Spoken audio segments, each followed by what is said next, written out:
My name's Tan, this is MakingLARP, and today we're talking through making homebrew wine from a kit. Now, for those that watched my Christmas haul video, apologies for this one being so much later than advertised. I don't know if you can still hear it in my voice, but unfortunately just after New Year's I came down with a really bad cough, cold situation, which was not ideal for doing voiceovers for the video. Obviously I want to give you the best quality product I can so you can actually understand what I'm talking about. Now before we go into the main tutorial proper, I just want to give you a little bit of overview about why I feel homebrew is so connected with LARP, and also a few little bits and pieces of information you'd need before you start. Now this mostly applies to event LARP. When you have a more social event LARP that is on a regular basis, a lot of times you'll find that they're actually held in pubs, and so obviously people wouldn't be bringing in their own alcohol, whether store-bought or homemade, just out of respect to the venue more than anything else. But home brewing, at least in our little group, has started up as a thing in the last few years since we've been going to the Law Trust events. It started with one member of our company taking it up, and certainly there were other people at the events that had brought their own, whether this was true home brew, whether from a kit or from scratch ingredients, or whether it was more infusing different alcohol with flavours. For example, you can very basically add boiled sweets, or common one you'll see on the internet is Skittles, to any sort of spirit, vodka, rum, that sort of thing, to get a flavoured vodka.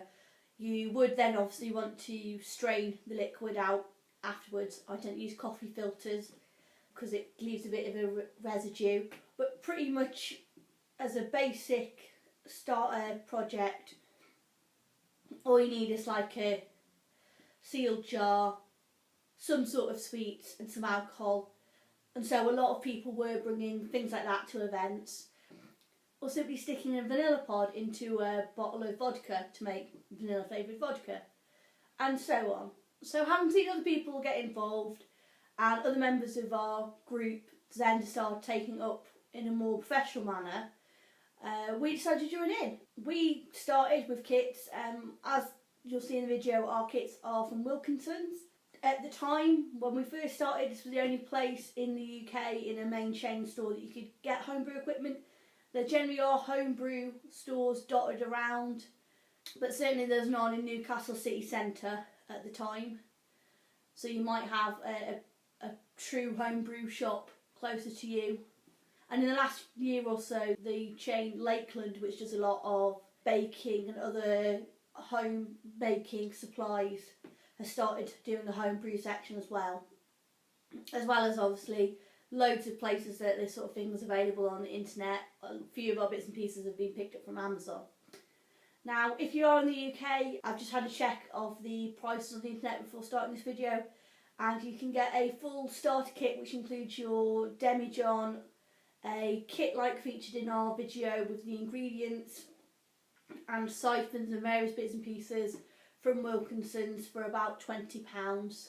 They do a similar kit with the barrel featured that is for making beer, which is what we originally started with. Now if you are buying a bits and pieces from scratch in order to make wine, you can use either glass or plastic Demijohns, but the main feature is it's got to have a decent airlock. Whether that comes with a Demijohn or you buy it separately, because that's what helps it not explode. If you are looking to get a kit of just ingredients like we featured, again Wilkinson's offer them for about £10. We haven't really tried making alcohol from a pure base liquid like apple juice or grape juice, for example, for wine, from complete scratch rather than a kit. It is something we're looking into, but it is a process that takes a lot more time. For various reasons, the kit is designed to take a month or two to do. Ideally, a true homebrew wine is going to take you at least a year, and you're going to want to leave it to age. We have had a few goes at meads, and a video for that is in process, but it is a long process to take, so that will be upcoming some point in the future with our recipe for how to do that from scratch. And undoubtedly next time we're doing a beer, then we'll show you how to make it. I'm not sure if all of these videos are going to be on this channel. They may get moved to my wife's channel, Dungeons and Drinking, which will be starting very soon, where she's going to be featuring a lot more of role play, drinking games and homebrew stuff, and I'll take the rest of the crafty side of LARPing. Well, enough of me rambling on. I'll let you get on with the tutorial. We made 2 kits at once, both from Wilkinson's. One was elderberry and one was black cherry. Apart from brewing sugar and water, everything you need to make homebrew will be in the kit, including the yeast, nutrients, and all that sort of stuff. You can also buy bigger kits that have all the equipment as well, but we already had it. Now before you start, you need to sterilise everything that you're going to be using. We find it useful to sterilise all the little bits and pieces inside of our beer brewing barrel. The first ingredient you're going to add is 450 grams of brewer's sugar. As you'll probably see in a second, because we used sterilised water to sterilise everything, it was a little bit sticky, so you're going to want to make sure that all goes in. Next thing you're going to add to your Demijohn is the grape juice. Now these are both made using grape juice, and then the flavour is added at a different stage. You're also going to be adding some sterilised water, which is boiled and then cooled, so you might as well use that to rinse out your tins. Obviously the funnel, measuring jug and all of that stuff that you're using are sterilised as well. You're also going to need to add your wine yeast and your nutrients, and this is what starts the process off. You're then going to add in your airlocks. Before you start, you want to half fill these with water, and then they fit in using the bungs. Then put them somewhere warm and dry.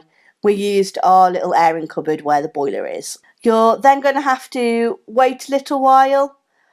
So you're then going to add more sterilised water in order to make it up to the full Demijohn amount. This is a good time to take a sample and do your hydrometer reading.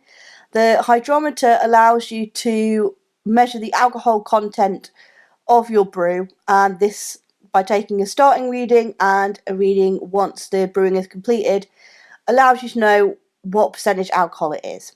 You're going to want to leave your wine to settle it a little bit and then move it back to your nice warm dry airing cupboard.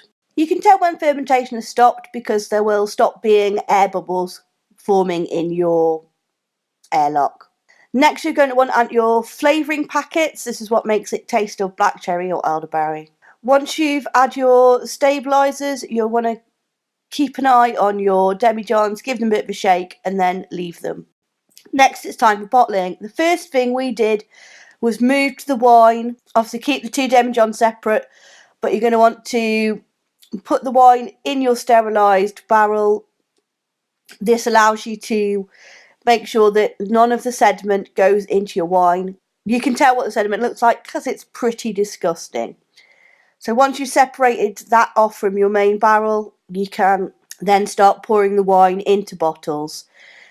Green bottles are generally recommended for red wine because they stop sunlight affecting the colorization. There you have a finished bottle. We got about 6 bottles from each Demijohn. Obviously, if you're doing more than one batch, you're going to want to keep them separate. You can just then put a cork in each bottle. As you can see, for some of the ones at the back, we used sellotape and ribbon to stick that down and decorate them as for gifts, and also used Halloween labels on them to differentiate which flavour of wines they were. Well, I hope you've enjoyed this little video and that you find it useful. Obviously, if you are doing your own winemaking, follow the kit instructions, which will probably be fairly similar to this. Happy homebrewing!